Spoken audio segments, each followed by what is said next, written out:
Number 1 tonic Hempushpa. Diabetes वर चर्चा या शोची एक विशेष सिरीज घेऊन आलेली आहे आणि आज आपण डायबिटीज आणि त्यापासून होणारे दुष्परिणाम यावर बोलणार आहोत। यावर चर्चा करण्यासाठी आणि अधिक माहिती देण्यासाठी माझ्यासोबत जोडलेले आहेत डॉक्टर अनु गायकवाड, पुण्याहून सर आलेले आहेत। भोसरीमध्ये सरांचं क्लिनिक आहे। स्वागत आहे सर आपलं आमच्या टॉक शो मध्ये। पुढे सुरुवात करण्याच्या आधी मी आपणास विनंती करेल, कृपया आमचे जे दर्शक आहेत त्यांना तुमची थोडक्यात माहिती द्या। नमस्कार, मी डॉक्टर अनु गायकवाड, भोसरी पिंपरी चिंचवड मध्ये डॉक्टर गायकवाड डायबिटीज सेंटर ह्या नावाने माझं हॉस्पिटल आहे। सर माझा पुढला प्रश्न तुम्हाला असा आहे की औषधी म्हटले की आपण सगळे घाबरतो की मला मधुमेह आहे म्हटल्यावर ते आणीच घाबरतात। औषधी घेण्यापासून आपण सगळेच वाचायला बघत असतो। मग आपण जे काही औषध घेतोय ते मधुमेहाची, त्याचं आपल्या किडनीवर, तब्येतीवर किंवा इतर अवयवांवर काही दुष्परिणाम होत आहेत का? तर माझं ह्या कार्यक्रमानिमित्तानं सगळ्या श्रोत्यांना एक कळकळीचं आव्हान आहे की आपण सोशल मीडियावरच्या नॉलेजपासून थोडंसं सावध राहायचं। आपण कोणाचं ऐकतो ते फार महत्त्वाचं आहे।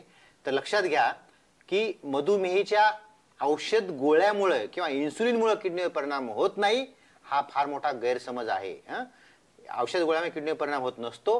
तर खरं पाहिलं तर अनियंत्रित असलेला मधुमेह म्हणजे तुम्ही शुगर कंट्रोलमध्ये नाही ठेवली, तुमचं ब्लड प्रेशर कंट्रोलमध्ये नाही ठेवलं, कोलेस्ट्रॉल कंट्रोलमध्ये नाही ठेवलं, तर त्याच्यामुळे किडनी, लिव्हर, मेंदू, हृदय याच्यावर परिणाम होत असतो, ना की औषध गोळ्यामुळे होतो। त्याच्यामुळं व्यवस्थित आपलं आहार विहार, ताणतणाव नियोजन आणि त्याच्या शुगर कंट्रोलमध्ये नसेल, डायबिटीस कंट्रोलमध्ये नसेल तर योग्य डॉक्टरांच्या सल्ल्याने औषध गोळ्या आणि वेळ पडली तर इन्सुलिन घ्यायला बिलकुल घाबरायचं नाही, अजिबात टेन्शन घ्यायचं नाही। सर जायच्या आधी आमच्या प्रेक्षकांसाठी तुमचा काय संदेश असेल? एक मधुमेह तज्ञ म्हणून आपण बघितलं असेल की सध्या खरं पाहिलं तर भारत ही मधुमेहाची राजधानी आहे, पण इतके प्रचंड पेशंट वाढत चाललेत। 25% जवळपास डायबिटीस आणि प्री डायबिटीस असं जर म्हणलं तर जवळपास 25% पेशंट या ठिकाणी भारतामध्ये मधुमेहाचे आहेत। म्हणून आपल्याला जर भारत सशक्त राष्ट्र बनवायचं असेल तर प्रत्येक नागरिकाचं आरोग्य हेल्दी पाहिजे, निरोगी असलं पाहिजे प्रत्येकाने।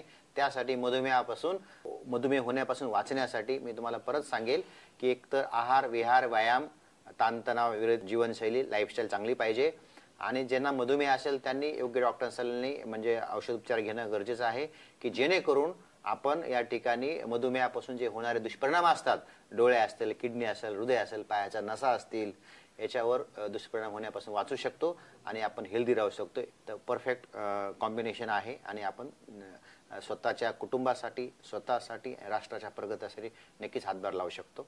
धन्यवाद। धन्यवाद।